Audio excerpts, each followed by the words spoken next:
In this tutorial, we're going to take a look at some new updates that have been added into the latest version of Lightroom. This is mid-February 2018. And when you launch Lightroom after you update, you'll probably see a screen that looks a little bit like this. Got a couple new features and some updates on it. We're going to take a look at what those are in this video. My name is Matt Klaskowski. Welcome. We're going to dive right in. I brought this, I kind of broke it up into two parts. All right. First part, let's look at the new features. There's not a lot. We can go through it pretty quick. Some cool little things inside of there. And I think one of the new features I found is actually drawing people to something they never actually knew was inside of Lightroom. So we'll take a look at that and then we'll talk performance, because that is one of the updates if you look on the screen there. And it's a very arbitrary type of a thing to talk about because it's hard to really compare and it's different for everybody based on their computer. But I will give you my feedback, because what I did a timed demo before I did the update, and then I timed it after the update. It's about as scientific as I could get, and so I can give it at least my feedback on what I saw between there. Okay, let's dive in here. The first is going to be in the library module. In fact, it's all in the library module, really.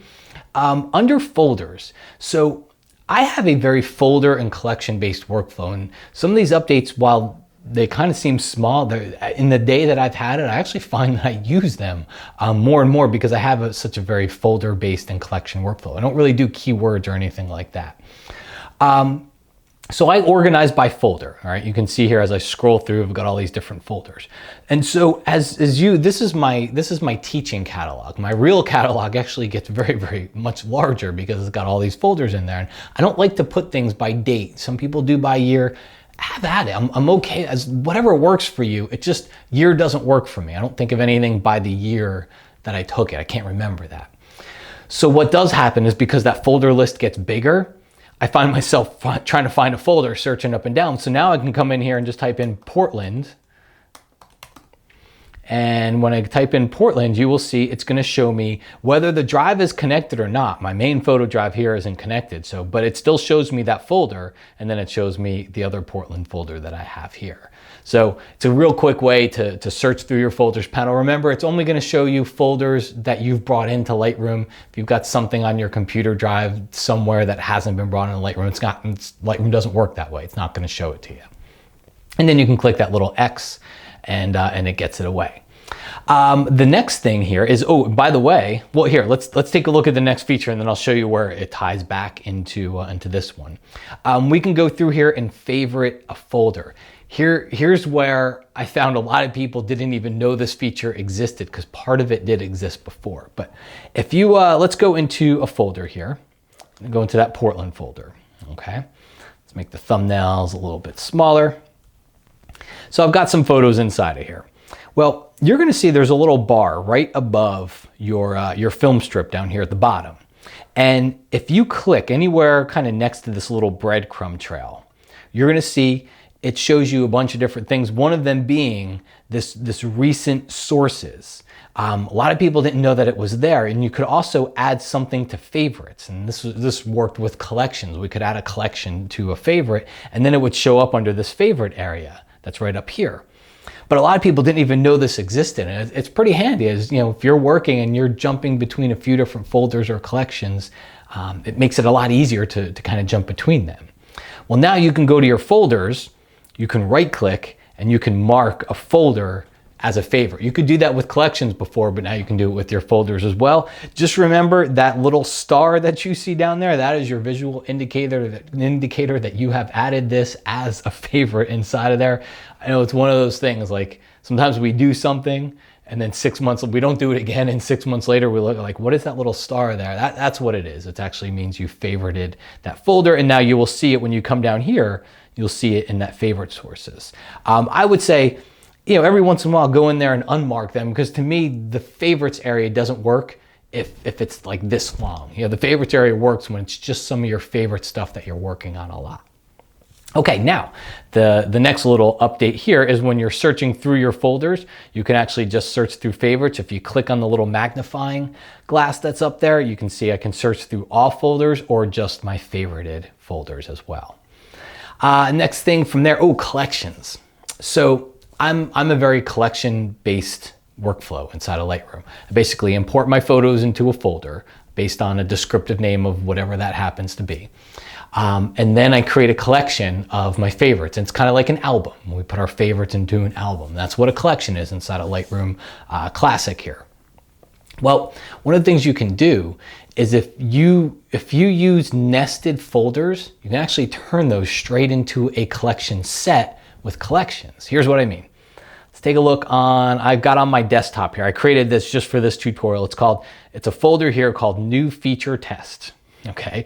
It's got 3 subfolders inside of it. So I just dumped a photo in each one of those subfolders. I'm gonna right click on there. One of the new features is Create Collection Set. Remember, a collection set is basically a folder of multiple collections. So you could go on a trip somewhere and name it by wherever you went, and then you could have little subfolders in there of some of your favorites from each location in that trip if you wanted to do it. So that's one way you could use. A wedding photographer would call it the Smith wedding, and then might have formals and reception and church and whatever as collections inside of the set. So we can create a collection set based on that folder structure, and watch what happens. So I can change the name if I want. I'll just keep it the same name. I'll hit create. And when I scroll down here, you're gonna see new folder, new feature test. And when I open that up, so that's the collection set. When I open it up, there are the subfolders right inside of that set. So it's basically just taking that same folder structure and that we had, it's moved it over into there. What I would suggest if you're using this is whenever I create a collection, I've already gone through and picked my favorite photos.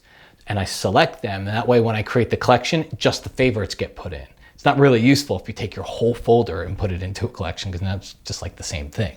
But I usually just take my favorites and put it in there. So you'd select your favorites first. Okay, last one here, filter by edited and not edited. And I think this is another one. It's a tiny little thing, but again, it's one of those things I'm like, man, I wish this was here like 10 years ago. So if you go up here to the view menu, you can turn on your filter bar, all right? And that's this little bar right up here, text attribute metadata. We go under metadata. We've always had all these different things we could filter by. One of them is now edit. And so when you click on edit, what you're gonna see is you can now filter by edited or unedited photos. So for me, it comes in handy in 2 ways. One, sometimes I just forget. I've jumped in, as much as I teach workflow, I get back from a photo shoot, I get excited, I go straight to a photo and I edit it and I forget to pick it and flag it and all that stuff. So this is a real quick way to go find those photos you might have edited very quickly. And then it's also a good way that, maybe you come back to a photo shoot after a while, you can find out what you haven't edited if you still need to work through and work on some photos in there. So you can get to it in here. I'll click none, which cancels out of there. The other place is down here in this bar right above the film strip, the one we saw earlier.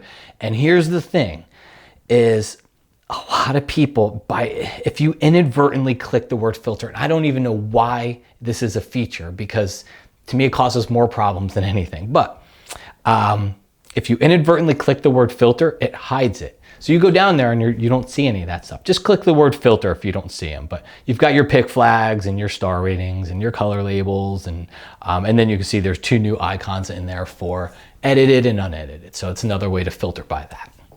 All right, let's talk performance.